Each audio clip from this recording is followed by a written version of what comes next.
ഇനി പറയാൻ പോകുന്ന കഥാപാത്രവും ആ സിനിമയും ഒക്കെ ഇപ്പൊ ഈ നിൽക്കുന്ന ഞങ്ങൾ 4 പേർ ഉൾപ്പെടെ അല്ലെങ്കിൽ ഞങ്ങളെപ്പോലെ ഒരുപാട് പേർക്ക് ഞങ്ങളുടെ ഒരു കമ്മ്യൂണിറ്റിക്ക് വളരെ അഭിമാനവും സന്തോഷവും തോന്നാൻ പോകുന്ന കഥാപാത്രമാണ്. കാരണം അതായത് ഞങ്ങള് അതെന്തറിയുമോ മിമിക്രിന്ന് സിനിമയിൽ വരുന്ന ഒരു കോമഡി ചെയ്യാൻ വേണ്ടി മാത്രമുള്ള ആൾക്കാരാണെന്ന് ഒരു വിശ്വാസം ഉണ്ടായിരുന്ന സമയത്ത്, ഒരു കരക്കമ്പി ഉണ്ടായിരുന്ന സമയത്ത് ഞങ്ങൾക്കും പറ്റും നാഷണൽ അവാർഡൊക്കെ കൊണ്ടുപോകാൻ എന്ന്, അല്ലെങ്കിൽ ഈ പുതിയതായിട്ട് സിനിമയിൽ വരുന്ന മിമിക്രിക്കാർക്ക് പോലും ഞങ്ങൾക്കും പറ്റും സിനിമയിൽ എന്തെങ്കിലുമൊക്കെ ചെയ്യാനെന്ന് അഭിമാനവും അല്ലെങ്കിൽ ഞങ്ങൾക്കൊരു ഊർജം തന്ന കഥാപാത്രമാണ് ആദാമിന്റെ മകൻ അബുവിലെ സലീമേട്ടൻ ഞങ്ങൾക്ക് മേടിച്ചെന്ന നാഷണൽ അവാർഡ്. അത് അല്ലേ? അതെ, തീർച്ചയായിട്ടും അതൊരു ഇമോഷണലി ഡയലോഗ്. അത് മോനെ, ഞാനും ഐസുവും ഹജ്ജ് ചെയ്യാൻ ആഗ്രഹിച്ചതും അതിനുവേണ്ടി നടന്നതും ഞങ്ങളുടെ ഹജ്ജിന് വേണ്ടിയിട്ടാ. മോൻ്റെ ഉമ്മയ്ക്കും ബാപ്പയ്ക്കും വേണ്ടി ഞങ്ങൾ ഹജ്ജ് ചെയ്താൽ അത് അവരുടെ ഹജ്ജായിട്ടേ മാറൂ.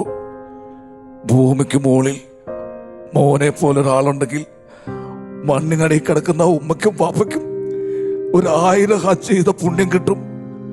നമ്മളൊക്കെ നമ്മുടെ മക്കളെ ചിലപ്പോൾ വെള്ളം ഒഴിച്ചും വളവിട്ടും വല്ലാണ്ടങ്ങ് വളക്കും. വളർന്നു വലുതായി കഴിയുമ്പോഴാണ് നമുക്ക് മനസ്സിലാകുന്നത് അവരുടെ ഉള്ളിലൊന്നുമില്ലെന്ന്. ഈ ഹാജിമാര് ഇറാം ചെയ്യുമ്പോൾ 2 തുണ്ട് തുണി അവരത് പിന്നീടേക്ക് മാറ്റിവെക്കും. എന്തിനാണെന്നറിയോ? അവരുടെ മയ്യത്ത് പുതിയുമ്പോ ആ തുണി പോലും മറ്റൊരാൾക്കൊരു ബാധ്യത ആകരുതെന്ന് കരുതാൻ.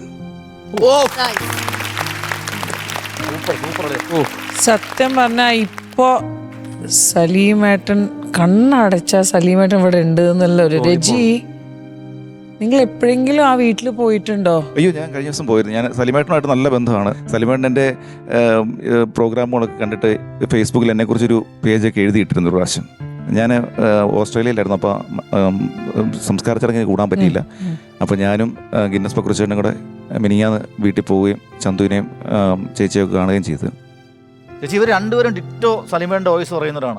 സലീമേട്ടൻ മുമ്പ് ഒരുപാട് വോയിസ് ചെയ്തിട്ട് ലാസ്റ്റ് ഇപ്പൊ നമ്മുടെ രജീന്റെ സൗണ്ട് കറക്റ്റ് ഞാൻ സലീമേട്ടനോട് ലാസ്റ്റ് സംസാരിച്ച സൗണ്ട് പോലെയായിരുന്നു. അതുകൊണ്ടാണ് എനിക്ക് സലീമേട്ടൻ ഏറ്റവും ഇഷ്ടമുള്ള സലീമേട്ടന്റെ ശബ്ദം അനുകരിക്കുന്ന 2 പേരാണ് അനുപേട്ടനും റീച്ചേട്ടനും.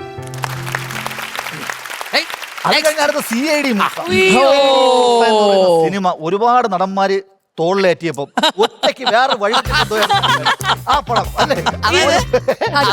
അതിലെ സലീം കുമാരേട്ടന്റെ ക്യാരക്ടർ മാത്രം കട്ട് ചെയ്ത് വെച്ചാലേ അതൊരു കാർട്ടൂണാണ്.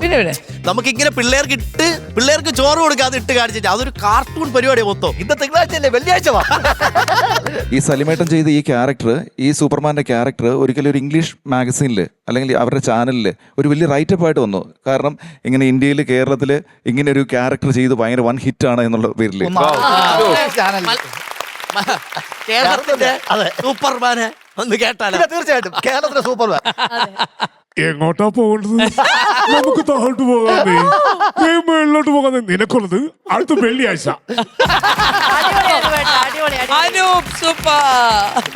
ഇനി അതായത് നമ്മള് സലീമേട്ടന്റെ ഒരുപാട് സ്റ്റേറ്റ്മെന്റുകളൊക്കെ പല രീതിയിലും വളച്ചൊടിച്ചു പോയിട്ടുണ്ട്. ചിലർക്കത് മനസ്സിലാവാതെ പോയിട്ടുണ്ട്.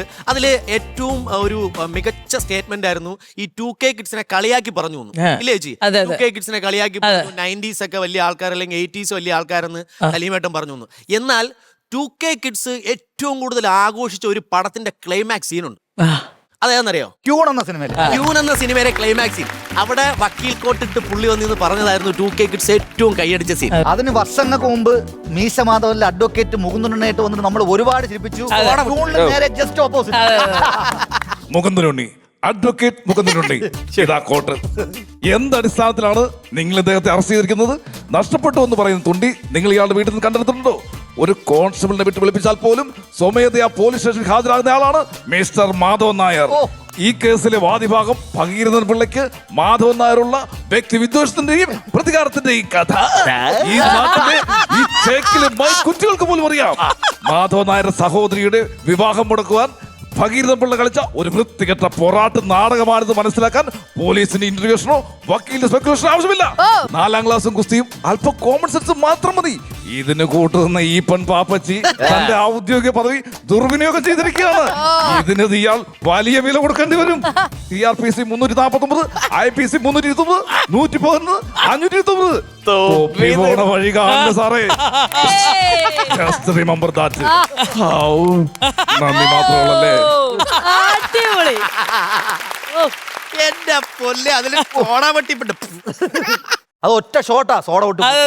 കണ്ടാലും ലുക്കിൽ നിന്നുള്ളൂ വക്കീല. പിന്നെ ഇതുപോലെ കൈ കിട്ടിയതാണ് ഇപ്പൊ ഈ പറഞ്ഞ പോലെ ക്യൂന്റെ കൈ. ഒരു പെൺകുട്ടിയെ ക്രൂരമായി കൊന്നിട്ടും അത് കോടതി തെളിയിച്ചിട്ടും കോടതി പറയുന്നു അതിൽ അസാധാരണമായി ഒന്നുമില്ലെന്ന്. കഷ്ടം. അല്പം കൂടി ഭംഗിയായി പറഞ്ഞാൽ കോടതി പറയാണ് ഇതൊക്കെ ഈ നാട്ടിൽ സർവ്വസാധാരണമാണെന്ന്. തീർന്നിട്ടില്ല. കോടതിക്ക് 100 കണക്കിന് കേസുകളിൽ ഒന്ന് മാത്രമാണത്. പക്ഷേ ഓരോ കേസിലെ ഓരോ പെൺകുട്ടിക്കും നഷ്ടമായത് അവളുടെ ജീവിതമാണ്. അതിനെ സാധാരണമാണെന്നാണ് കോടതി പറഞ്ഞെങ്കിൽ I will question the court. What is rarest of rarest? അറിയില്ല യുവർ ഓണർ. കണ്ണുള്ളവർ ഒരിക്കലും കണ്ണില്ലാത്തവരുടെ വിഷയം പറഞ്ഞാൽ മനസ്സിലാവില്ല. അതിനെ കണ്ണ് കാണാതാവുക തന്നെ വേണം. ഇന്ത്യയിലെ ഒരു കോടതിയും ഒരു ജഡ്ജിയും സ്വന്തം മകൾക്ക് സംഭവിച്ചിട്ടൊരു കേസിന് വിധി പറഞ്ഞിട്ടുണ്ടാവില്ല. അഥവാ ഉണ്ടായിരുന്നെങ്കിൽ ഒരു തവണയല്ല ഒരു 100 തവണ തൂക്കൊല്ലണ കോടതി വിധിച്ചനെ. മാറണം. If the law has to change, yes, നിയമങ്ങൾ മാറണം. Because the Indian constitution give the all the citizen the right to freedom and the right to life. എന്റെ അമ്മേ, സലീമേട്ടന്റെ കുറെ സിനിമകൾ നമ്മൾ ഒരു ദിവസം മൊത്തം ഇരുന്ന് കണ്ടൊരു ഫീൽ. അതെ അതെ അതെ. സലീമേട്ടന്റെ ഏറ്റവും വലിയ പ്രത്യേകത വോയിസ് മോഡുലേഷൻ ആണ്. അയ്യോ, തമാശ പറയുമ്പോൾ വേറൊരു മോഡുലേഷൻ. ഇപ്പം ആ ക്യൂണിലെ ഡയലോഗ് പറഞ്ഞപ്പോഴേ നമുക്ക് കറക്റ്റ് നമ്മളെ ചങ്കിക്കൊള്ളുന്ന ആ ഒരു മോഡുലേഷൻ ആണ് അദ്ദേഹത്തിന്റെ ശബ്ദം. നമ്മുടെ ഈ ചട്ടമ്മിനാട് എന്ന് പറയുന്ന സിനിമയ്ക്കകത്ത് സലിമേട്ടന് മമ്മൂക്കയോട് വന്നൊരു കാര്യം ചോദിക്കുക. ഭയമുണ്ട് ബഹുമാനമുണ്ട് ആ ഡയലോഗിനകത്ത്. അത് പുള്ളി വന്ന് പറയുന്ന ഒരു കാര്യം ഇങ്ങനെയാണ്: മുല്ലയ്യ ബാത്റൂമിൽ ലൈറ്റ് കത്തില്ല, പെട്രോൾ ബൈക്സ് ഉണ്ടാവോ അതിങ്ങനെ കത്തിച്ചിട്ട് ഇല്ല, ചേട്ടന്റെ ബാഗിൽ ചെറിയ മെഴുതിലുണ്ടാവൂ അതിങ്ങനെ കത്തിച്ചിട്ട് ഇല്ല, അത് ഈ ചിരട്ട ഉണ്ടാവോ അതിങ്ങനെ കത്തിച്ച് ആളിച്ചിട്ട് ഇല്ല.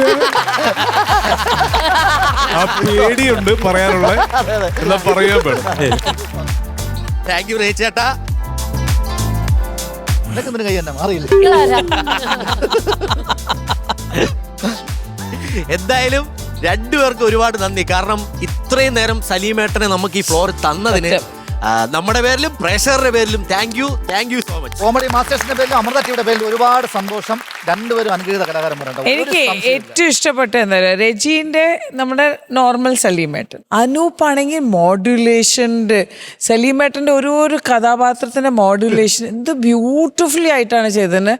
ഇവിടെ റിയൽ, ഇവിടെ റീൽ, എന്തൊക്കെയോ സൂപ്പർ. നിങ്ങൾ രണ്ടുപേരും നമുക്ക് ഒരു ബൂഫേ തന്നു. Buffet super. ചേച്ചി, ശരിക്കും നമ്മൾ എപ്പിസോഡിന്റെ വൈൻഡപ്പിൽ പറയുന്ന ഒരു കാര്യമാണ് ക്യൂട്ടി ദ ഹാൻഡ് വാഷ് ഇന്നത്തെ മെയിൻ ആരാണെന്നുള്ളത്. പക്ഷെ ഇന്ന് with no doubt I know ചേച്ചി എന്താണ് പറയാൻ വരുന്നത് എന്നുള്ളത്. ഓവർ ടു യു ചേച്ചി. ഒന്നും പറയാനില്ല. ഈ രജി ആൻഡ് അനൂപ്, ഓഫ്, സത്യം പറഞ്ഞാൽ നമ്മൾ മിസ് ചെയ്യില്ല. ഞാനിപ്പോൾ മിസ് ചെയ്യില്ല സലീമേട്ടനെ. ഇവര് വഴി നമ്മളുടെ പ്രേക്ഷകരും മിസ് ചെയ്യില്ല ഫോർ എവർ. അപ്പോൾ Reji and Anoop, God bless you. Cutie the hand wash ഇന്നത്തെ main, no doubt Reji and Anoop.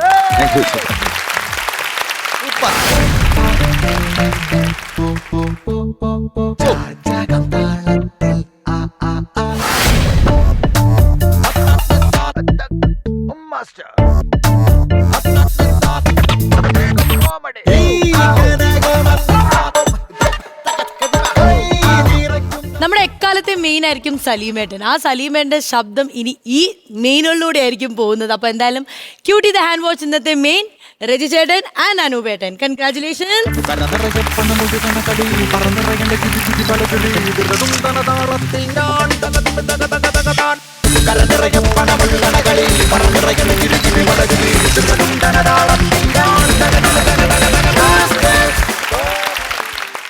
അല്ല, എന്തായാലും ശ്വേതനെ കാണാൻ സാധിച്ചതിൽ ഒരുപാട് സന്തോഷമുണ്ട് കേട്ടോ.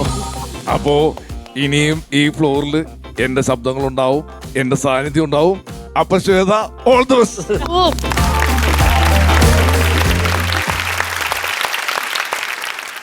വളരെ സന്തോഷം, സംതൃപ്തിയായി.